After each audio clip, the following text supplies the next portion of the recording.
Và đây là tóm tắt tập trước.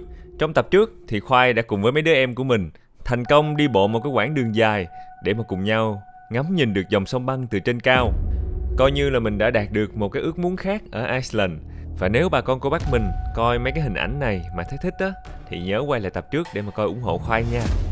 Nhưng ở tập này, chúng ta đã có một chướng ngại xuất hiện, mà chướng ngại này có thể làm hành trình của chúng ta dừng lại nhiều ngày. Đó chính là một cơn bão đã hình thành và chuẩn bị đổ bộ trong hơn một ngày nữa. Tốc độ gió bão có thể giật tới 144 km/h. Cảnh báo khẩn đã được gửi đi từ ngày hôm trước và lời khuyên là bắt đầu từ tối ngày mai hãy ở trong nhà cho tới ngày hôm sau, đợi cho khi cơn bão qua đi. Và nội dung của tập ngày hôm nay chính là cuộc hành trình chạy trốn khỏi cơn bão. Và xin cảm ơn nhãn hàng Lifebuoy đã tài trợ cho hành trình Iceland của Khoai lang thang. Và bây giờ là 8 giờ sáng, 16 tiếng đồng hồ trước khi cơn bão tới. Sáng sớm vừa ngủ dậy thì nguyên nhóm quyết định là mình sẽ cùng nhau dọn dẹp, ăn sáng và rời khỏi nơi đây trước khi cơn bão đổ bộ vào tối nay. Em chưa dọn giường đấy mà em nghĩ em để vậy luôn. Được không? Đây là chỗ chuồng ngủ của gia đình. Tự nhiên chuồng.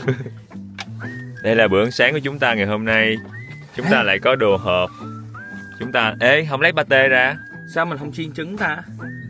Thôi lười quá. Giờ làm biến mở bếp rồi quá. Ê, lấy pate đi. Em nói em thích ăn pate. Ê, pate trong tủ lạnh. À, cái cục cái cây á hả? Nó là pate thịt heo. Sao em thấy nó giống xích xích? Gan heo. Nè em Khoai, qua pate nha. Nói cho em đẩy.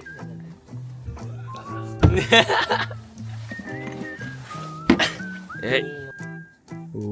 Pate. Thấy chưa pate? Không tin. Cái bếp sạch kìa. Không có sạch. Thôi kể cho Định ăn mà đâu sao đâu em. Bình thường mà. Tiếp đi. Không sao đâu. Em ăn mà. Anh đâu có nói gì đâu. Không có sao đâu. Rồi em chét cho nó giống pate rồi. Sao em chét xấu vậy cho nó. Đây đúng không? Đây đúng không? Em cầm đi. Em bỏ gì vô? Ngày hôm qua. Ê, có sốt đó. Quá. Hay bỏ sốt BBQ vô cho Định. Mình sẽ ăn băng. Ê, nhưng có sốt BBQ thịt nướng gì vậy? Không, cái sốt kia kìa, cái dòi á ở trong cùng bên kia bên trái. Mình sẽ ăn bằng cái này. Gì vậy? Ê, tương BBQ. Sao anh không ra vậy? Nó lạnh quá. Nó lạnh quá. Hay là hết rồi? Nó đặc quá nữa. Hoặc là, ê, cái gì vậy? Ê, ra kìa. Ê, nó bị hư hả? Sao nó chảy nước vậy? Giờ anh ăn cái này nha. Ê, ghê quá à. Lại.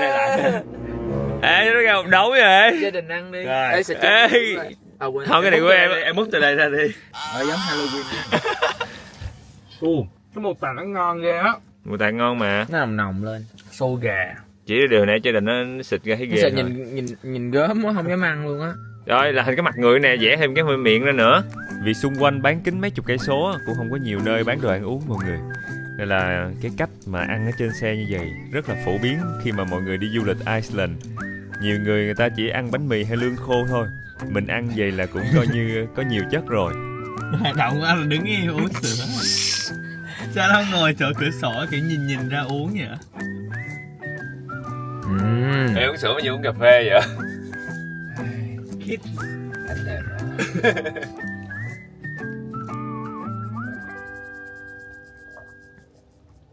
Chào buổi sáng tất cả mọi người, mình là Khoai, chào mừng các bạn đến với kênh Khoai lang thang. Ngày hôm nay chúng ta sẽ cùng nhau rời khỏi khu cắm trại này. Vì kế hoạch cũng đã bị bể rồi mọi người. Bể. Bão tuyết. Đúng theo những gì mình dự đoán mà. Không, ngày hôm trước mọi người có nhớ không? Mình chạy trốn mưa. Nhưng mà hôm nay chạy trốn mưa mình tới một cái nơi không mưa nữa mà là chuẩn bị có gió lớn và bão tuyết xảy ra luôn. Để check cái người ta gọi là gì anh Khoai? Tránh vỏ dưa gặp vỏ dừa. Còn em là đứng núi này trong núi nọ và lãnh hậu quả. Và chúng ta sẽ phải rời khỏi nơi đây để chạy trốn bão tuyết. Bão tuyết sẽ xuất hiện khoảng tầm chiều tối nay cho tới nguyên ngày mai luôn. Nên là mình không phải ở một nơi mà 2 ngày liên tiếp mà trong nhà vậy. Sao mình không quẹo phải đi coi cái sông băng không? Được không? Cứ đi thử đi. Cứ đi thử ha. Là phải leo vô hả ta? Ủa mà đường xấu vậy nha. Ê, xe mình đường lắc quá vậy. Ê, chết là cái đồ kia nữa. Đồ, sao bé không lắc luôn á. Ê, cái này nè. Đi rồi. Khu vực này mọi người có nhiều sông băng lắm. Nên là sẵn tiện trên đường đi thì mình cũng sẽ ghé coi một xíu. Sông băng bên kia thì ngày hôm qua đã leo lên trên đỉnh nhìn xuống rồi, nên là bỏ qua, mình sẽ đi qua bên cạnh sông băng này. Sông băng này thì mình nhìn từ ở dưới lên trên. Ủa, là tới đây thôi, xong rồi đi bộ vô đúng không? Đâu, có xe kìa, rồi trét lên xíu. Dài.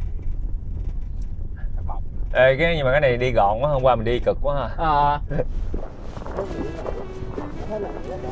Hôm nay cũng gió quá trời mọi người ơi, bão sắp tới rồi, mình phải tranh thủ đi coi cái này nhanh rồi mình rời đi khỏi cái chỗ này. Ngày thường á, mà đoạn đường này mà có nắng á là cũng đẹp dữ lắm nha. Cái hồ phía trước mặt của chúng ta chính là cái nơi mà mọi người hay đứng chụp hình. Phía sau cái hồ là sông băng, còn xa xa nữa là mấy cái đỉnh núi tuyết. Khung cảnh á, thì một màu đen, nhìn giống như ở ngoài hành tinh. Kiểu cảm giác nó cứ ma mị sao mọi người.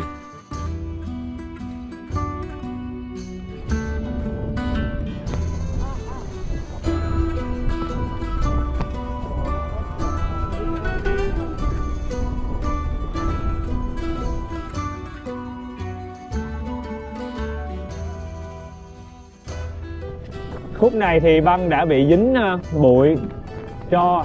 Đây là những cái bụi, những cái tro đặc trưng của Iceland, nó sẽ có màu đen. Cho nên là mọi người sẽ thấy nó phủ lên trên mặt băng, nó tạo thành cái màu đen đen, khiến cho băng ở chỗ này nó không được đẹp lắm. Về nguyên lý hình thành sông băng thì ở trong tập trước Khoai có chia sẻ chi tiết rồi á. Bà con cô bác mình có thể coi lại nha. Còn phần này thì Khoai chỉ có ghé qua rồi thăm sơ sơ rồi mình đi nhanh nè, nên là Khoai cũng sẽ không có chia sẻ nhiều về sông băng.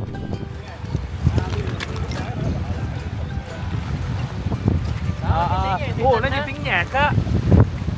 Kiểu băng nó đụng vô nhau nó tạo ra âm thanh len keng len keng.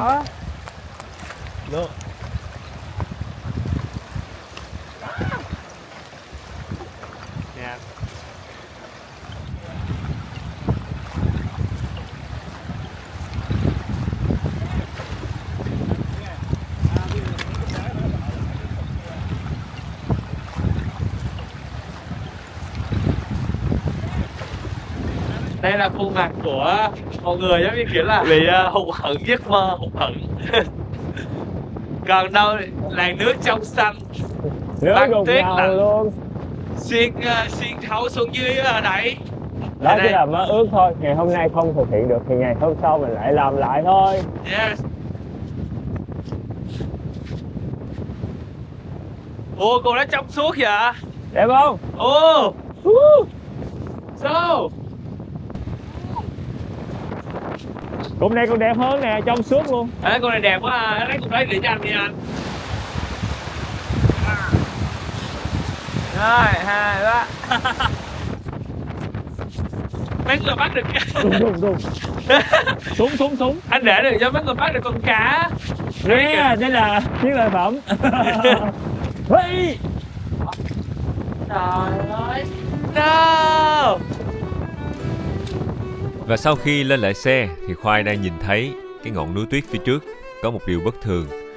Một cái làn sương màu trắng chứng tỏ là gió đang càng ngày càng mạnh hơn.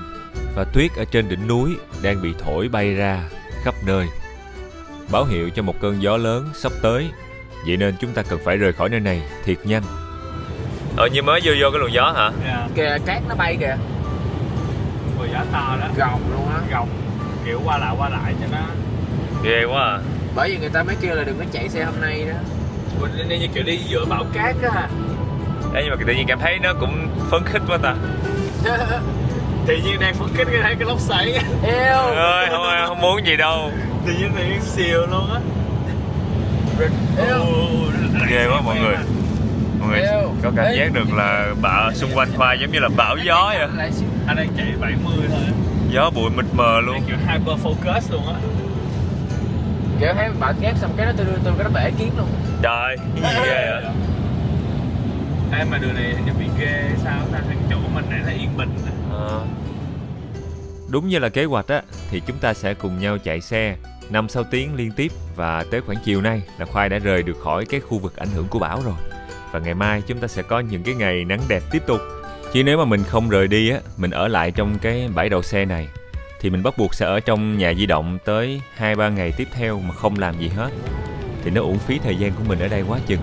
tất nhiên là mình phải tính toán trong cái thời gian cho phép an toàn nha mọi người. Đây nó trông lại rồi. Nên mình qua cái khúc gió nhé. Bên này có núi à nè. Rồi có núi chè quá. Có cái nhà gì nè ta? Cái đường chạy. Cây cầu. Cái đường người ta đang xây á. Đường mới á. Hay cầu đó cầu cũ vậy hả? Chuẩn bị nè, chuẩn bị gồng này. Ê, gió nó hỏi cát nó bay qua kìa. Ê, nguyên cái luồng gió nè. Không sao hết. Tưởng nó sẽ vuông. Chắc là do nhỏ cát nhiều thôi. Ủa cái nước này đẹp kìa. Nước nó lăn tăng luôn á, nó giống như bị cuốn đi vậy. Ở Iceland thì rất thường hay có bão như vậy. Tại vì vị trí địa lý của Iceland, thứ nhất là nằm gần ngay cái đường vành đai bão của Bắc Đại Tây Dương. Và thứ hai, Iceland thì cũng nằm gần cái vùng áp thấp bán thường trực. Thường thì cái vùng này sẽ hoạt động mạnh vào mùa đông, nên là gió mạnh hay là mấy cái bão về là quá bình thường ở Iceland luôn. Phía trước nè. Ủa, ai ra quay phim đi. Gió thổi mình bay luôn á. Thôi mình đậu đây xong mình ra mình quay phim đi. Cùng quá. Ôi. Đậu không? Kìa nó đâu kìa. Trời ơi, sao không chị đồng ý? Bây giờ mình Ủa là đậu sao? thôi. Đậu mình quay hơi chụp hình núi nào. Đẹp quá. Đẹp quá. Trời, khúc này đậu đẹp nè. Mình chạy vào trong luôn đi. Được không? Mình chạy lên trong sao chụp hình được? Mình chạy vào trong xong bay flycam theo xong kiểu. Cái flycam bị Cái bay bay mất tiêu. Nó gió to lắm á, mấy cái này nó kiểu. Wow, đẹp quá Cho quay à. hướng này đi hả? Cho nó đỡ gió. Cho anh đậu xăm xăm cái này thôi, lấy cái này che mình.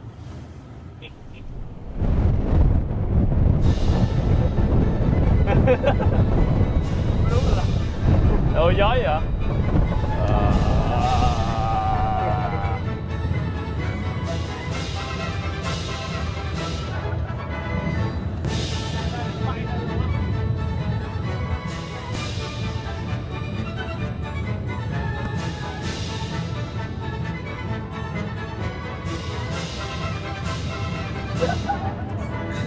Hai đứa khùng thì. Tê răng luôn á. Lạnh quá. Lạnh quá. Chụp hình không? Thì ra chắc đứng cái này chụp hình được này. Lạnh quá. Phía sau lưng chúng ta là một ngọn núi rất đặc biệt mọi người. Cao khoảng đâu đó trên 700 m so với mực nước biển. Và nơi đây á, từng là vết tích á, nó từng là bờ biển. Mà sau đó là sau kỷ băng hà, nước biển rút xuống hấp lại thì nó lộ ra mà mình có thể nhìn thấy được cái kết cấu, cái phần mà bị nước biển ăn sâu ở trên cái vách đá đó. Trời, nói gì vậy?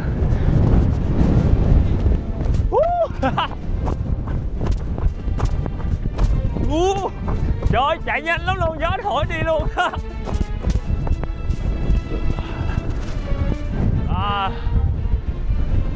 Tự nhiên cái Khoai thấy nguyên đám cũng khùng ghê. Nghĩ ra cái ý tưởng là chạy thiệt nhanh theo chiều gió để mà chụp hình.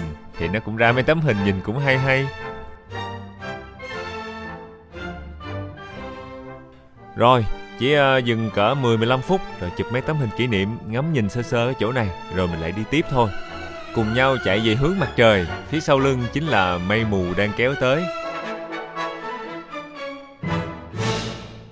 Sau một hồi sóng gió với giật lộn với gió.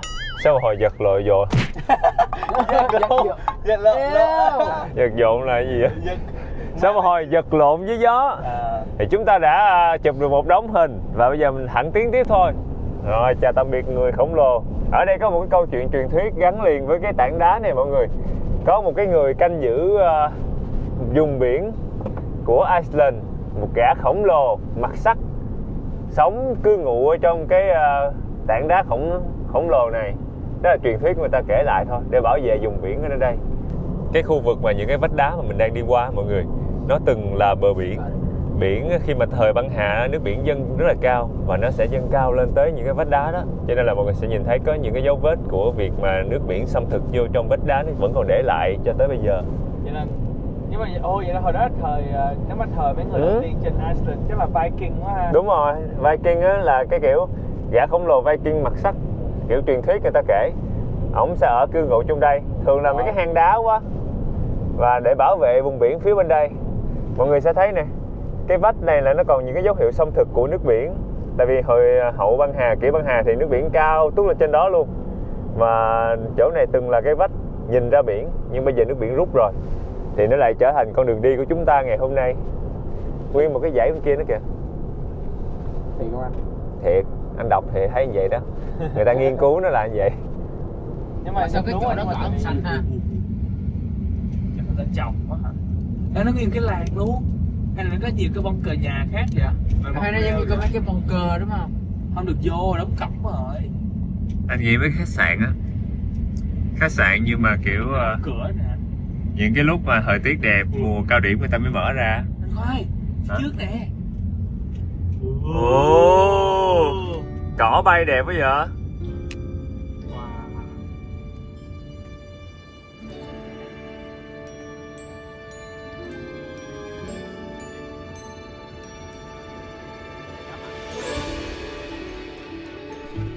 Vùng đất cỏ cháy này chính là báo hiệu cho một ranh giới.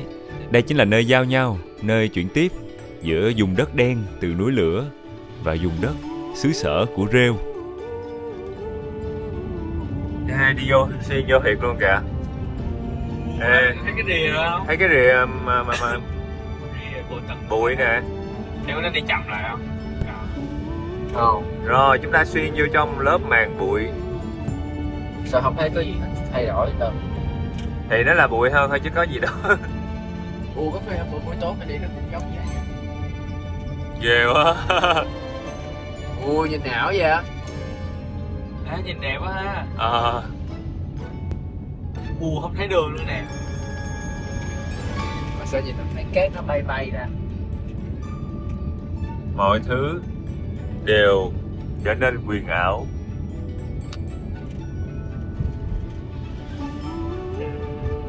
Nhìn thì cứ như sương mù nhưng thật ra đó là cát đó mọi người. Cát bụi mập mờ luôn. Ui. Đoạn đường đi xuyên qua cái cánh đồng rêu bao la này không chỉ đơn giản là rêu thôi mọi người. Phía sau nó có một câu chuyện đặc biệt.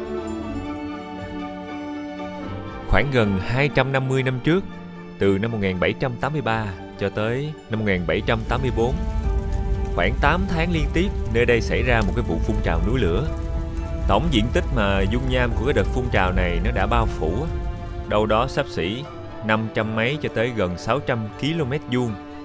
Để mà dễ hình dung á, thì cái diện tích bao phủ của cái đợt phun trào núi lửa này là nó rộng cỡ tương đương Phú Quốc của Việt Nam mình. Và thay vì là sẽ phun từ một cái miệng núi lửa đơn lẻ, thì chỗ này trồi lên rất nhiều những cái vết nứt. Và từ những cái vết nứt đó, dung nham nóng chảy bắt đầu xuất hiện. Và sau nhiều tháng nhiều năm, khi mà mọi thứ nguội dần, thì nó tạo một cái bề mặt màu đen đặc trưng, bao phủ một cái vùng rộng lớn. Nhưng mà năm tháng qua đi, thì mấy bà rêu, mấy bà bắt đầu phủ xanh mấy cái chỗ này. Mấy bà mọc từng chút một. Nhiều năm trôi qua, nhiều chục năm trôi qua, thậm chí là cả trăm năm trôi qua, thì lượng rêu nó bao phủ từ lúc mà nó hơi hơi mỏng mỏng, nó còn lòi mấy cái cục đá lên, cho tới lúc mấy bả mọc dày hơn một chút, che phủ toàn bộ mấy cục đá. Và để ngày hôm nay nó trở thành một cái địa điểm tham quan du lịch không thể nào bỏ qua ở Iceland, và là một cái nơi được bảo tồn. Có rất nhiều khu vực của mấy bà rêu này được giăng dây lại và để bảng cấm, tại vì nó được xem là một cái phần thảm thực vật không thể thiếu của đảo. Hồi xưa là người ta không có để bảng cấm bước vô hay bước lên đâu, nhưng mà hiện tại thì quá nhiều khách du lịch tới Iceland nên là bắt buộc chính quyền phải quản lý để mà cái mảng xanh này nó không bị mất đi. Mấy cái bà rêu này thì người ta kêu là một trong những loài sinh vật cứng đầu và phổ biến nhất nhì ở Iceland. Và mấy bả mọc rất là chậm luôn, nhiều khi gần trăm năm mấy bả mọc được có một vài cm à. WC Đâu? 20 km 200 mà 20. Ở trên đây, ở trên Iceland cũng rất là ít nhà vệ sinh công cộng luôn. Hồi xưa ví dụ mình đi Mỹ hay đi đâu đi nha, ví dụ mình chỉ cần mắc tiểu mình ghé cây xăng là mình đi được. Nhưng mà ở đây thì phải để ý mấy cái bản hướng dẫn á, lâu lâu mới gặp được một cái nhà vệ sinh mọi người. Cái phải tè cái chai nếu mà mình đi nhà di động. Có em với lại Xu Di thôi. động thì mình tè vô trong toilet chứ mắc gì tè. This is all. This not nhà di động. Đây chỉ là một cái xe có giường ngủ thôi. Xe giường ngủ với tè Xe xe không được. Ủa tè vô cái bồn rửa mặt được. Sao mình Ê, dỡ nước đi? được mà. Hả? Đứng cái ghế đó mình đá vô cái bồn kiếm rửa mặt. trò đậu đi. Hả? Kiếm chậu cho xong rồi xưa nó tè xong em lên ga em chạy, nó kiểu tùm lum giường đó. Và đây chính là nhà vệ sinh của chúng ta. Nhà vệ sinh Đẹp có vậy? view rất đẹp. Rồi có bàn ngồi đấy kìa. Trời ơi, đá phía sau nhìn như là người ta xếp vậy ha. Như sống lên khủng long á. Hình như người ta xếp mà phải không? Không phải là Mấy cái nhiều cục như vậy được. ở dưới đất kìa.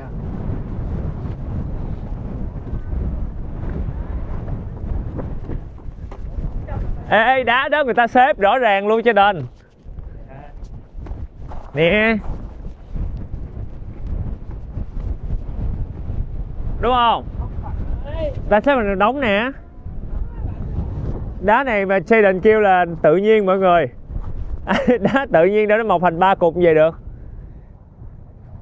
Tức quá trời tức à. Mình phải quay lên làm bằng chứng để cãi lộn với Sheldon. Đây nữa, đá nào tự nhiên thành một chùm như vậy. Thôi đi vô vệ sinh lạnh quá.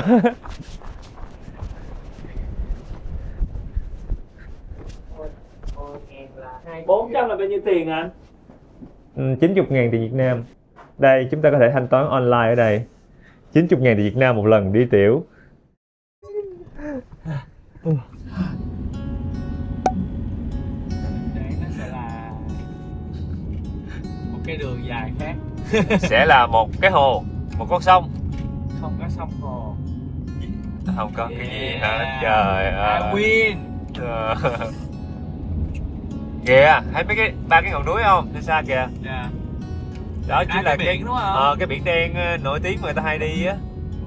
Nhưng mà hôm nay bão cát quá chắc là mình sẽ không thể ghé được. Tiếc quá vậy. Hay là ghé qua luôn ta? Em nghĩ ghé luôn đi, mình cái chỗ đó không có gì gọi là quá lâu để mình ở lại lâu đâu. Không, mình phải đi bộ ra ngoài bãi biển đen á. Nhưng mà bão cát về Nghe sao ra? khổ vậy. Giống như mình đang đi hành xác kìa, mà cát nó thổi lên bay luôn á. Thôi mình cứ tới đó mình đậu thử coi nó như thế nào.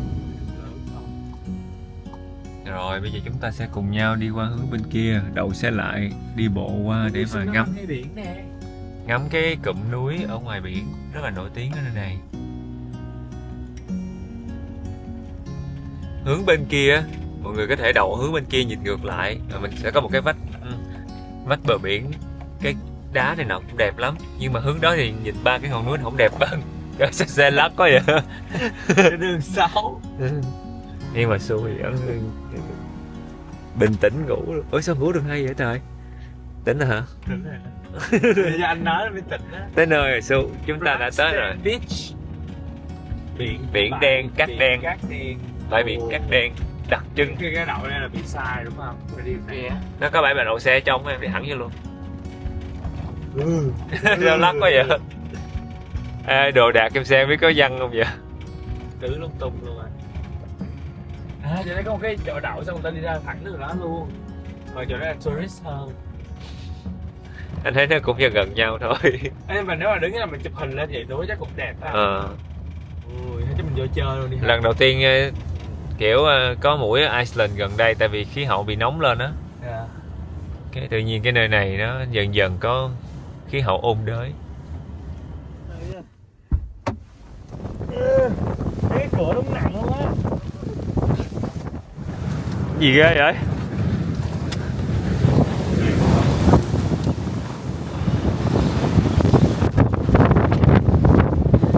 Ui gió lớn lắm mọi người.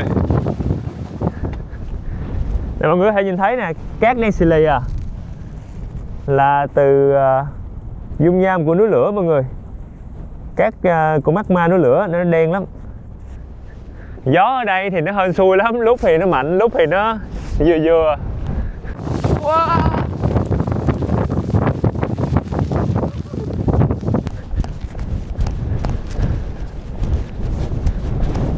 Ở bờ biển đen này có một cái điều rất là quan trọng là mình không được tiếp cận quá gần cái bờ biển đó, tại vì sóng rất là lớn và lâu lâu nó sẽ có những con sóng mà sóng ẩn đó mọi người, nó sẽ lớn hơn rất nhiều và nó có thể tiến sâu trong bờ và cuốn người ra ngoài đó.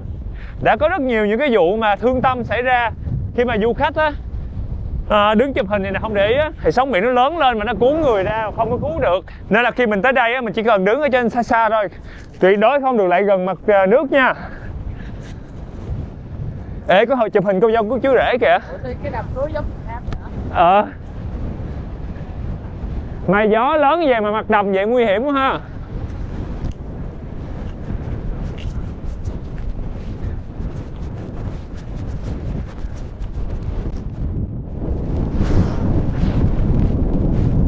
nữa. Cát không à.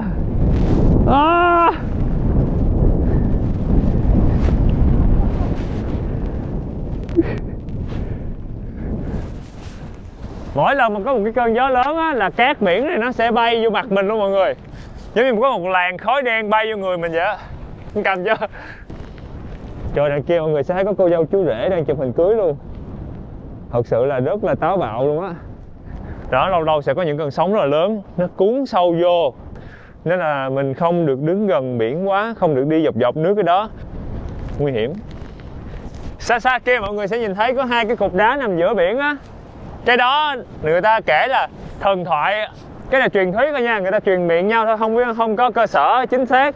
Là ở truyền thuyết Bắc Âu sẽ có một cái loại quái vật tên là quái vật Troll, là mấy cái con quỷ núi, mấy cái con có hình thù người mà khổng lồ, có răng nanh đồ, hay ăn thịt người mọi người. Thì hai con quái vật đó nó kéo những cái đoàn tàu, nó cướp biển, nó kéo những cái tàu ngư dân vô. Và trong quá trình nó đang kéo tàu thì nó gặp ánh nắng mặt trời bình minh thì nó bị hóa đá, nó thành hai cái tảng đá đó. Quái vật Troll đó có thể gọi là kiểu tụi nó rất là sợ ánh nắng mặt trời, khi có ánh nắng mặt trời chiếu vô tụi nó sẽ biến thành đá vậy nè. Và tụi nó hay cướp thuyền của ngư dân nè, hoặc là nó cướp ăn thịt người nữa, tụi nó bắt ngư dân để ăn thịt. Nhưng mà cũng có truyền thuyết kể là tụi nó cũng có giúp ngư dân và cũng có đôi khi gọi là cứu những cái người mắc nạn nữa. Có rất nhiều biến thể về cái truyền thuyết này. Cảm giác giống như có 1000 mũi kim bay vào mặt mình vậy.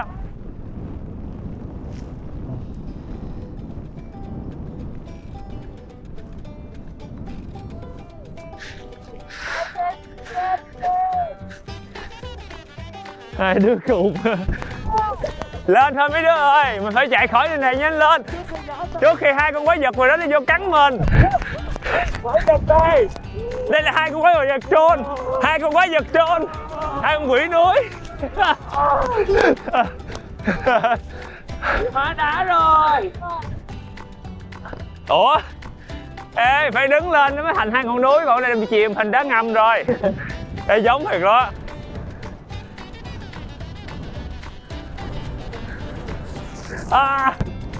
Đặt quá chạy thôi.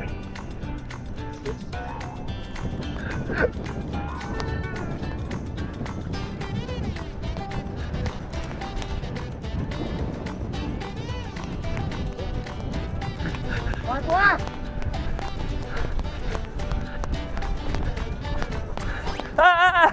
Cứu tôi với. Oh my god.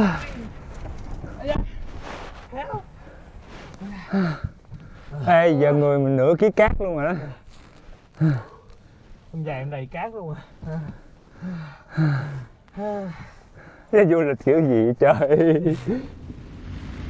Và chiều hôm đó, cái điều mà Khoai với mấy đứa nhỏ không muốn cũng đã xảy ra, là trời mưa. Trời mưa thì thôi chúng ta cắt đứt mọi hy vọng tham quan luôn mọi người. Nên là tập trung là mình chạy thẳng tới siêu thị, mình mua đồ ăn, thức uống để mình trữ lại trong xe. Tới cái khúc này thì coi như là mình đã rời xa được tâm bão rồi.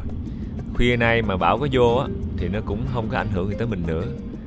Coi như là mọi thứ đã nằm trong kế hoạch. Khi mà trời vừa tạnh mưa thì mấy con sông nó cũng đầy nước luôn.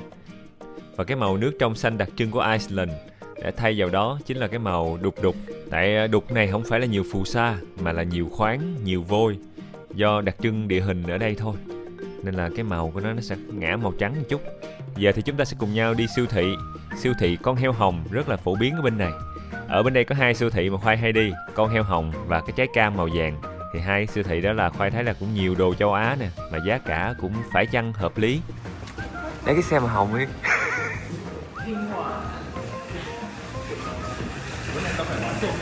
Không. Đây lấy cái máy. Mà không biết xài sao.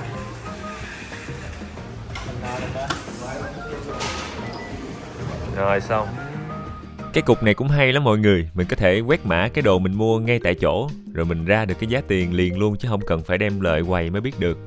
Mục tiêu của cái bữa đi siêu thị ngày hôm nay là chúng ta sẽ cùng nhau mua thiệt nhiều đồ ăn vặt, với lại mua thêm thịt để mấy anh em có thêm năng lượng cho những ngày tới.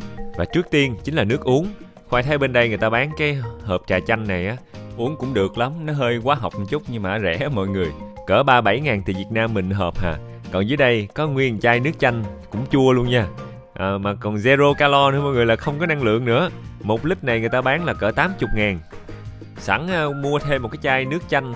Nước chanh này là không ngọt. Nước chanh này dùng để nấu ăn mọi người, để dành làm mấy cái nước mắm, nước chấm Việt Nam mình. Nguyên lốc nước ngọt 4 chai là cỡ 200.000 tiền Việt Nam. Sao hay uống nước không ạ? Sao mua nước không vợ? Không có gì ăn hết vợ? Rồi, nếu mà mua đồ ăn thì chắc là Khoai sẽ mua trứng. Trứng ở bên đây người ta bán một dĩ trung bình khoảng 120.000 cho tới 180.000 tiền Việt Nam mình một dĩ trứng. Cái này sẽ tùy theo cỡ trứng lớn hay nhỏ. Trung bình một cái trứng gà ở bên đây người ta bán giá cỡ 10.000 cho tới 15.000 Việt Nam mình một trứng. Cái dĩ trứng 12 trứng gà này có giá là 869 krona, là cỡ 180-190 tiền Việt Nam mình. Quét vậy thôi, cuối cùng Khoai quyết định lấy cái dĩ màu xanh lá cây, rẻ hơn khoảng 130.000 tiền Việt Nam mình dĩ. Quay qua phía bên kia thì Khoai thấy Su đang đứng ở cái quầy trái cây giảm giá. Trái cây rau củ ở đây người ta hay giảm mà giảm một cái giá siêu sốc luôn. Nhưng mà cũng có điều á, là nó cũng chưa chắc là ăn được. Ví dụ như trái dưa hấu này á, cầm vô là thấy ở trong bị úng rồi, nó mềm rồi, người ta vẫn để qua đây bán. Nhưng mà nếu may mắn thì mình cũng sẽ mua được mấy cái loại rau củ rất là rẻ luôn. Ví dụ như bịch khoai lang này có hơn 20.000 à. Ê, lấy bịch khoai lang này được á. Này 40.000. Héo rồi, bị hư rồi. Cái này cũng còn tươi mà. 60.000 thì Việt Nam, hộp rau nhẹ mọi người. Chắc cỡ tầm 75 ra mà, bọng lỏng. Thôi mà hết hàng sử dụng rồi. Còn phía bên đây, Khoai lại phát hiện thêm một cái bịch chuối nữa. 6-7 trái chuối nhìn cũng còn ngon lắm. Mà người ta bán giá cũng có 20.000 tiền Việt Nam à. Lấy luôn. Mua thêm mấy cái gói snack nữa, rồi đi qua quầy thịt luôn mọi người. Ở bên đây cái nào mà có da có mỡ thì người ta ít ăn lắm nên nó rẻ. Ví dụ như đùi gà nè, cỡ 220.000 tiền Việt Nam mình ký à. Nhưng chỉ cần qua bên cái quầy ức gà thôi, giá khác liền. Đây, ức gà người ta cắt nhỏ nhỏ ra rồi, nhưng mà giá tới gần 700.000 tiền Việt Nam mình 1 ký lần. Bên đây cũng vậy. Bên đây cũng vậy. Cánh bao nhiêu? Cánh rẻ lắm, có 140 à. Ủa, cánh gà rẻ vậy? Nhưng mà Khoai nghĩ chắc không mua cánh gà đâu. Mua đùi gà ăn nó nhiều thịt hơn, đỡ phải gặm hơn. Với lại người Việt Nam mình lại thích ăn đùi, nên tự nhiên cái thấy mình thích ăn đùi gà cũng là một loại may mắn ghê á. Rồi mình sẽ mua thêm một cái hũ nước cốt dừa nữa, để mà mình làm một cái loại sốt béo béo giống cà ri cho mấy đứa nhỏ ăn. Cái hũ nước cốt dừa này người ta đang bán với giá cỡ tầm 37-38 ngàn tiền Việt Nam à. Để đỡ cho lỉnh kỉnh gia vị, tiện hơn cho việc nấu ăn, thì Khoai lấy luôn cái hũ sốt butter chicken sẵn vậy luôn. Nguyên hũ này người ta bán nhắm chừng đâu đó cỡ 80.000 tiền Việt Nam. Sẵn đó thì Khoai qua mua sữa không đường luôn. Sữa này á thì mọi người phải để ý một chỗ nè, là cái hộp mà nó không có cái nắp dặn ở trên đầu nó sẽ rẻ hơn cỡ 10.000. Thành phần sữa 2 hộp y chang nhau nha, nhưng mà hộp có nắp dặn thì là 60.000. Còn mà rau salad ở bên đây sẽ hơi mắc một chút, giá cỡ 90.000 một cái cây nhỏ, đâu đó 100 mấy 200 gram đổ lại. Nói chung đồ đông lạnh rẻ quá ha. Ê, cái nấm đông lạnh có 287.000 à. Cũng được các em ơi. Và cả nhóm đã khám phá được một điều. Ở bên đây ăn rau tươi thì mắc, nhưng mà rau củ đông lạnh thì rẻ. Nên là thôi mua một cái bịch túi đông lạnh cả ký này, người ta bán có không tới 80.000. Bỏ vô vài bữa nữa mình hầm canh ăn, hay là mình xào cơm ăn cũng được. Lấy thêm cái bịch mì khô, này là 55.000 thì Việt Nam mình bịch mọi người. Và ớt là gia vị không thể thiếu. Một bịch ớt này người ta bán cỡ 60.000 thì Việt Nam. Nó nhiều loại ớt lộn xộn mà cũng cay dữ lắm nha. Cái trái màu vàng vàng đó là siêu cay luôn á. Bịch kia có tới 2 trái màu vàng lận, Khoai không có ăn nhiều nên là mình chuyển sang lấy bịch khác. Nấu được 3-4 ngày đó. Rồi lagu nữa là 6 bữa. Cơm chiên với trứng là 7 bữa. Dư.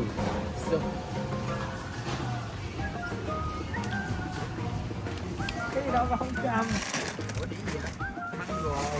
Ê, bỏ ngăn đá lùm mấy cái cây giùm anh đi. Và chúng ta có tới 2 cái tủ lạnh. Giờ thì mình sẽ cùng nhau chia ra. Một bên là tủ lạnh để đồ đông, một bên là để ngăn mát. Mục đích ngày hôm nay là đi mua đồ ăn vặt thôi, mà cuối cùng sẽ thấy mua nước uống không à. Đồ ăn vặt mấy cái gói snack cũng không nhiều lắm. Thôi kệ, vài bữa mới nếu mà thèm nữa thì lại vô mua tiếp. Rồi bây giờ mình chạy qua mình đổ dầu luôn. Xe chạy cả ngày rồi. Kiểm tra coi giá dầu hôm nay nhiêu. Giá xe của mình đổ dầu mọi người. Và giá dầu ngày hôm nay là 307,9, có nghĩa là khoảng tầm 60 mấy ngàn tiền Việt Nam một lít. Đang cao hơn khoảng hơn 3 lần ở Việt Nam mình.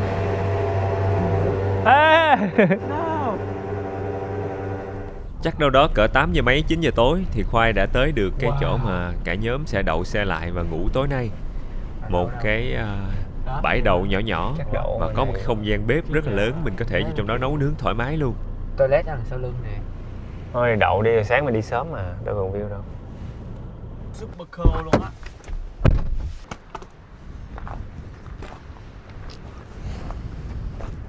$2.500 một người là in parking. Trong cái khu vực có điện thôi. 3.000 một người. người. Mình quy ra tiền Việt thì cỡ khoảng 550 cho tới 650 ngàn tiền Việt Nam một người.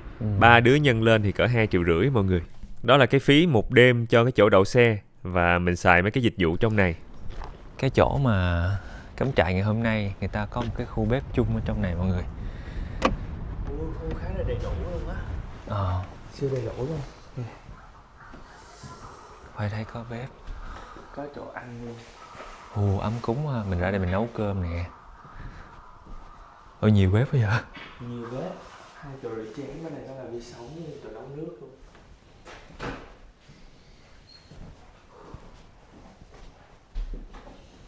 Có một cái chặn, một cái sấy. Chắc là có. Để coi thử. Trong đây thì là phòng giặt sấy, 2 máy giặt. Cũng của người ta. bị hư rồi. Không phải hư, nó kêu là Không được xài. của staff. Kiểu you cannot use this thôi chứ không phải là hư. Đúng rồi. Vậy là chỉ xài 2 máy nhỏ thôi. Vậy là xong. Tối nay chúng ta sẽ đem đồ gia vị các kiểu vô trong này nấu ăn rồi ngồi ăn ở đó luôn mọi người. Tối hôm nay may mắn là chỗ cắm trại này người ta có sẵn bếp với lại khu vực nấu ăn, chỗ ăn chung luôn. Nên là mình vô trong đó mình nấu luôn cho nó rộng rãi. Chứ bình thường thì nấu trên xe thì cũng được nhưng mà nó chật hơn, nó không thoải mái bằng. Khoai nghĩ là chúng ta sẽ cùng nhau nấu cơm đi. Để coi nha. Nấu cơm thì chắc Khoai sẽ lấy cái nồi này nấu đỡ. Không có bếp, không có nồi cơm điện đâu. Nên là mình cứ xài mấy cái nồi này mình nấu cơm thôi mọi người. Nồi này thì cái đít nồi cũng không dày lắm. Thì nấu bằng bếp từ nữa chứ, sao thấy rủi ro quá ta.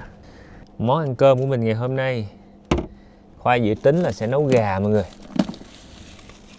Có mớ đùi gà ở đây, nhiều đây chắc đủ cho mấy anh em ăn á, 8 cái đùi. Xong rồi mình sẽ ăn với lại rau xà lách mới mua hồi nãy luôn. Ở đây Khoai vẫn còn gà nữa nè. Đùi này thì bự hơn, ngày mai mình sẽ nấu cà ri gà hoặc là gà kiểu nấu với lại bơ kiểu Ấn Độ cho tụi nhỏ ăn thử. Bịch gạo thơm lài, bữa Khoai mua bên Đức vẫn còn thì Khoai sẽ lấy bịch gạo này.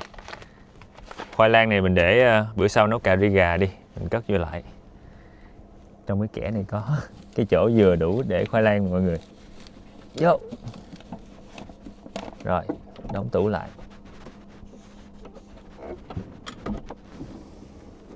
Gia vị thì gà kho gừng, Khoai sẽ lấy chắc là nấu hết 2 củ gừng luôn quá. Với lại lấy thêm tỏi. Đây, 1 củ tỏi này. Rồi nước mắm nữa. Để Khoai coi. Ớt bột. Nước mắm đây. Khoai cũng có để nước mắm ở đây luôn. 1 chai nước mắm. Cũng mua từ bên Đan Mạch. Rồi đường, muối bột ngọt. Đường. Hũ bột ngọt Khoai còn một xíu à.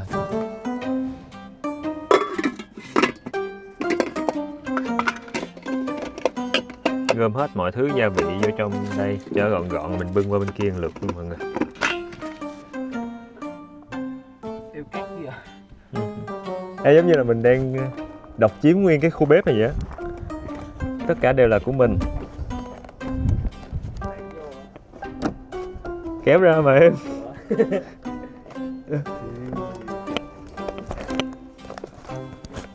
Trời. Hôm nay chúng ta sẽ được ăn đồ ăn Việt Nam lâu lắm rồi. Nhưng mà nhìn cái vẻ rửa chén hơi nhiều. Em biết nấu cơm. Em biết nấu cơm hả? Nhưng mà không sao. Em không có sở thích nấu cơm. Em biết nấu cơm bằng gì đó? Nồi cơm điện. Nồi cơm điện. Vậy Nhưng mà thôi. nhưng mà hình như nó y chang mà đúng không anh? Nấu cơm nồi cơm điện khác, nấu cơm bếp củi khác, nấu cơm bằng bếp từ khác. Em có thích ăn nhiều cơm không? Chắc có. Anh đang siêu đói. Cái này ăn sa tế nữa. Hay nấu nó hết nhiều nhiều đi ha. Giờ là nhiều lắm á. Thôi để sáng mai ăn hả? Sáng mai có gì mình ăn sáng. Anh cũng thích ăn nhiều cơm. Hôm nay anh thèm ăn gạo quá. Thiếu.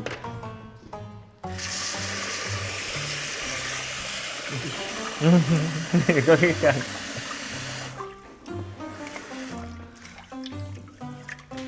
Xong rồi sẽ lấy cái nước anh rửa mặt.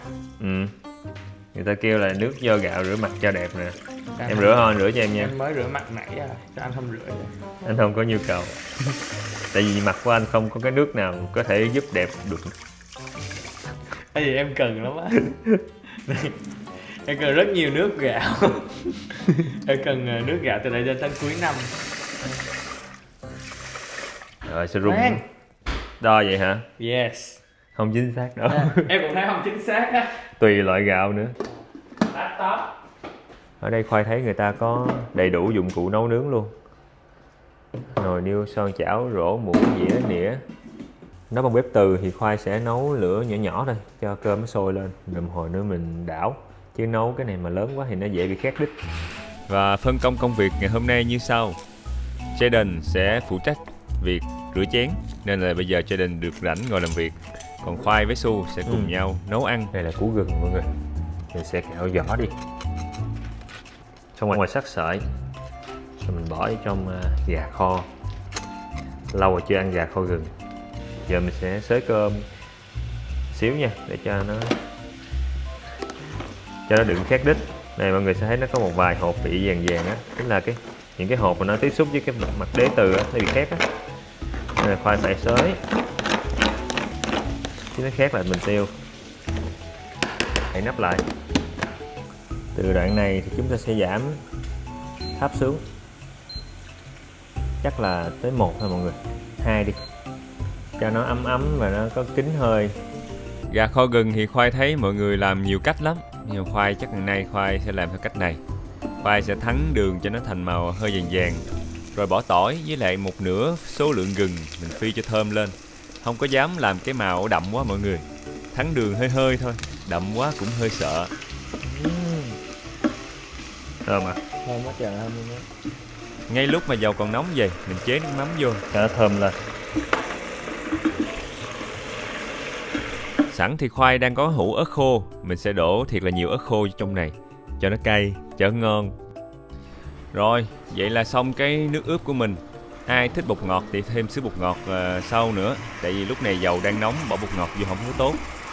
Khoai sẽ trộn đều lên. Rồi Khoai đậy nắp lại để cho nó chín vô trong cái gà trước. 3 trứng đủ đâu, 5 trứng đi. 5 trứng. Mỗi đứa trứng rưỡi. Nhỏ xíu à.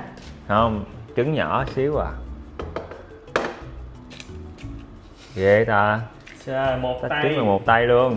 Rồi tự nhiên hôm nay Jaden hứng lên, kêu là sẽ trổ tài làm món trứng chiên đãi Khoai với Su. Cẩn thận. Có muối rồi đúng không? Bột ngại nha. Nhiều rồi đó. Cỡ 5 phút sau thì Khoai thấy gà nó cũng chín một phần rồi. Mình mở ra, mình chở gà lại. Rồi mình lại đậy nắp thêm chút nữa. Ê, mỗi đứa một cái đùi. Tổng cộng mình có tới 8 cái đùi. Thì là sẽ có 2 đứa, mỗi đứa 3 cái đùi. Và một đứa chỉ ăn được 2 cái đùi thôi. Thì người ăn 2 cái đùi chính là người đang cầm camera. Nè anh, cầm đi. Rồi anh. Đậy nắp cỡ vài phút nữa là gà sẽ chín hoàn toàn. Rồi mình mở nắp ra, nấu cho tới khi nó kẹo lại là món này xong. Rồi bây giờ mình sẽ chở gà cho tới khi nó kẹo nước lại là xong. Sao nó đỏ đỏ nè. Ớt á hả ta? Ớt á. Mà nó ra màu cũng đẹp á. Ớt giống như nè, mọi người thấy nãy giờ đậy nắp rất là lâu nhưng con gà vẫn chưa chín nè, nó vẫn còn ra cái máu đỏ đỏ nè. Tại không có dao lớn nên không có chặt gà ra được, nên phải để nguyên đùi như vậy. Nên phải nấu kỹ hơn chút. Vừa thôi. Nhiều thêm dầu. Không hành, không tiêu, không gì hết, chỉ có trứng, muối và nước mắm, bột ngọt mà thôi. Những năm tháng ở một mình để gọi là làm em trưởng thành là em biết nấu món trứng chiên. Cái hồi đó là em sẽ nấu được món trứng chiên nè, cơm nè, cơm chiên trứng nè. Xong, cơm chiên trứng ăn với trứng chiên. Chuyên nghiệp mới làm vậy thôi đúng không? Kiểu như này. Rồi để coi nha, để coi thành công không nha. Mà nó có bắn không ta? Có. Anh thấy nó bốc khói đấy. Ê, anh thấy cái chảo bốc khói kìa.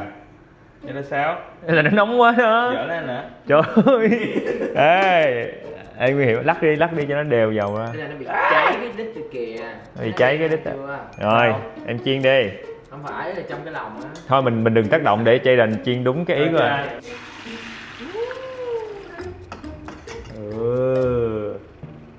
Cho nó kiểu nó chín. Ê là nhiều trứng quá. Cái chảo nó nhỏ quá. Trời ơi, cái chảo này là vừa rồi. Nó mỏng tanh luôn á. Mỏng tanh, đợi xíu đi, nhóc. Mà sao thì là nó ít mà. Em lửa có yếu không vậy? Tại nãy anh kêu cháy em sợ. Sao nó nãy giờ giống luộc trứng không thấy nó xèo. Đây nè. Không do trời lạnh thôi. Chứ thường nó xèo ghê lắm. Ủa anh sẽ làm thành trái tim ở giữa luôn nè. Đây, điều khác. Chứ là không được là trễ. Thế nó không Có mùi khét khét ta. Thôi để mình giảm lửa bếp của mình đi.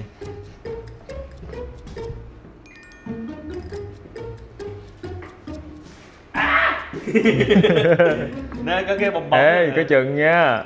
Anh nghe mùi khét khét rồi đó. Ê, giảm lửa xíu đi không? Sao nó khó dữ vậy ta? Nó như cái volcano á. Do cái không khí ở đây nó lạnh đó mọi người. Rồi, anh đồng ý. Chuyên nghiệp ghê thiệt á, gia đình thiệt rồi. Đầu bếp tài ba, chừng nào lật thì nói anh quay nha. Ê. Đâu phải vậy đâu đúng không anh? Anh không biết, em là người chịu trách nhiệm món trứng mà. Ok. Món trứng này sẽ gọi là rất là đẳng cấp. Thấy cái tay của em là thấy kiểu chuyên nghiệp rồi. Quá chuyên nghiệp. Michelin 4 sao. Su nghe mùi gì không Su? Nghe mùi khét. Không phải đâu. Thì gia đình Nó làm khét sao? lẹt luôn Ê, cái đít đó. Nó khét rồi. Cố lên. Ồ, Hay quá, xịn đó. Thật là hoàn hảo. Không. Ê, qua bên đây đi cho không có bị kẹt. Đèn không? Rồi.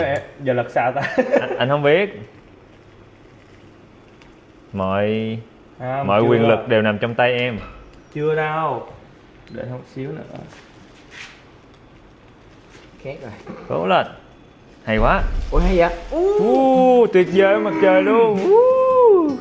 Rồi, xuất sắc luôn. Hay Đẹp vậy không? trời. Thơm quá. Thấy hình đây là cái gì không? Đây là cái hình mà em điêu khắc của những cái ngọn. Thôi đi anh qua anh coi món anh. Không kìa lắm. Rồi. Nước màu hơi thiếu cho nên là mấy cái miếng gà của mình nó không có được đẹp lắm. Giờ Khoa sẽ bật lửa lớn xíu, bỏ phần gừng tươi còn lại vô. Trộn đều Khi lên. mà cái món khoai nấu á, nó gọi là Ngon hơn của anh xíu Không phần. phải, nó gọi là nó cùng đẳng cấp với món trứng chiên. Trời ơi, ghê quá à. Nhưng mà tự nhiên đã có một sự cố xảy ra. Chết rồi, mà cái xíu lạnh nữa nha. Mọi người ơi, ai có đi khu cắm trại này mà tối mà nấu ăn á hay tới trễ thì thôi đừng ghé nha. Tại vì tối cái người ta tắt đèn hết trơn, tắt sưởi luôn, người ta không cho mình ngồi trong đây ăn hay sao. Chắc là chỉ tới 10 giờ mấy à. Thôi kệ, lỡ rồi. Nấu cho xong. Cũng gần chín rồi. Cũng chín rồi đúng không? Chính là Nấu bằng bếp từ nên nó không có được thành công lắm mọi người. Nó hơi bị nhão nhão. Chịu khó xới lên xíu thì nó cũng tơi ra. Mình thử miếng này.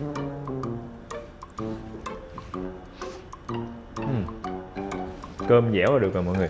Rồi giờ mình bưng lên xe ngồi ăn thôi. Em bưng nồi cơm đi. Hai tay nóng quá.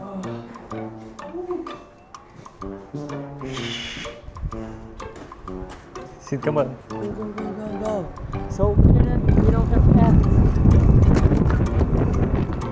anh lên chơi đàn ơi.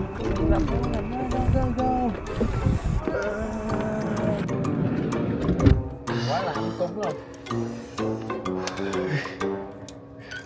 Không lạnh. Everything is done. Yeah. Thử coi cơm có bị ấy không ta?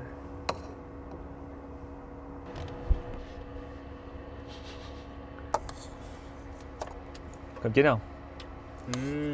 Tôm dẻo. Hơi đóng cục quá, tại vì nấu bằng bếp từ nó không có được như bếp kia. Rồi phải cái Mà nó vẫn ngon giống như Kỳ ăn Đức. Ăn ở Hơi Đức. nhão xíu. Thấy chưa, để anh thôi để nhiều nước quá. Mà không sao, ngon quá. Ủa mấy ngày rồi mới ăn cơm luôn á. Thôi, đi. Rồi trời ơi, ngon quá, vậy rau xuất sắc. Ngon. Rồi ăn thử miếng gà đi mấy đứa. Xin.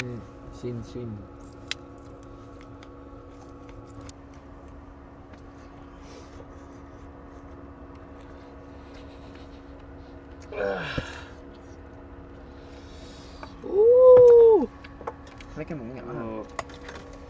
Trứng chiên ngon nhất Iceland. Đây. Ủa cái này ăn làm sao? Múc chan vào trứng hay chan vào đâu? Trời ơi, đảo vậy.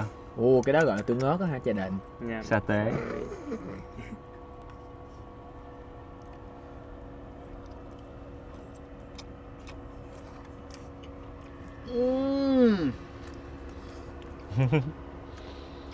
Rồi sao thế em không thấy. Trứng chiên ngon nhất Iceland. Anh sẽ ăn thử cái gà của anh. Anh sẽ phải khen món mà mình nấu. Mình sẽ gắp cái đùi hấp dẫn nhất. Gà kho gừng. Đây, mời mọi người ăn với khoai nha. Một miếng gà.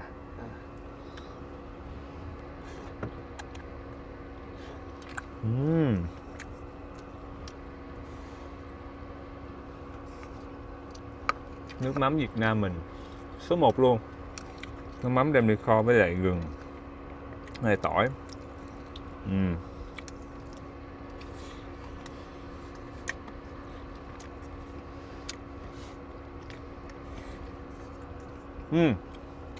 Dạ ăn thử trứng chiên của em nha, cho định. Yeah. Nó hơi nguội cho anh chạy ra ngoài mát. Trứng chiên của gia đình chiên mọi người.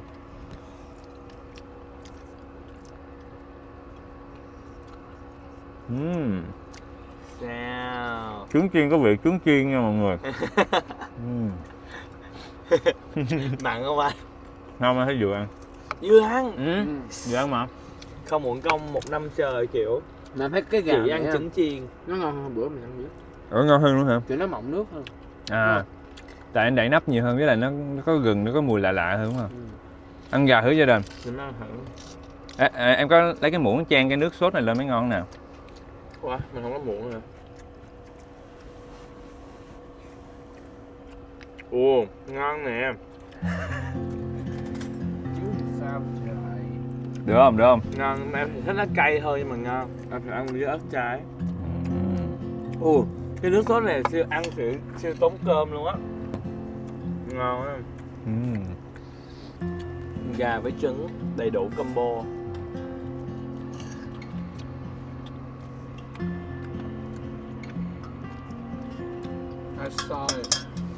Có chấm rau không? Chấm nào cũng ngon đó nha.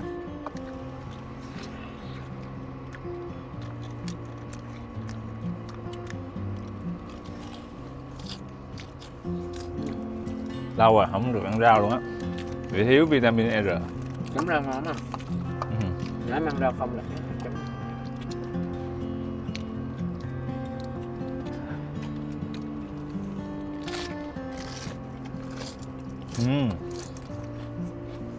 Gia đình dám ăn rau không? Dạ. Gia đình không biết ăn rau. Nhưng mà lâu nay em ăn được. Nên nó không có mùi gì hết em ăn được. Hổm rày ăn mì Ý là rất ngon. Trời ngon quá. Trời ơi, mà trứng chiên sao kêu ngon quá.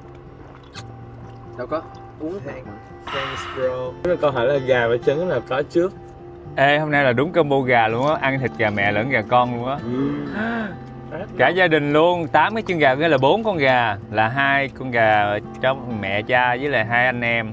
Còn mấy cái trứng gà là mấy cái đứa em chưa sinh ra đời. Hồi nhỏ đó. Mẹ anh mua 2 bịch chè. Một bịch lớn, một bịch nhỏ xíu. Anh ăn bịch chè nhỏ trước, xong để dành bịch lớn lại. Cái bịch Cái- lớn. Sao cái anh Nam Bị ăn? anh Nam ăn. Ngồi ra cột dây hung nè. Ừ. Cái anh cầm anh đua anh khoe cái nó rớt cái dây hung. Ăn đất nghĩ ăn luôn. Mà cái bịch lớn là bịch ngon, bịch nhỏ là giống như bịch chè dảo người ta còn ít ta bán mình nữa. Trời ơi. Xong cái từ đó thì sao là cái gì ngon sẽ ăn trước, nó không dám để dành nữa. Vậy em sẽ ăn hết trứng gì? Đó là hậu quả cho nên một bài học. Cho ăn khoai nữa. Anh ăn hết cơm của anh Su. Em lấy rồi mà. Ăn hết là mừng luôn á. Cơm này hết chắc luôn. Ăn Với hai cái- cái ăn không? Với cái đà ăn hiện tại của anh thì hết chắc.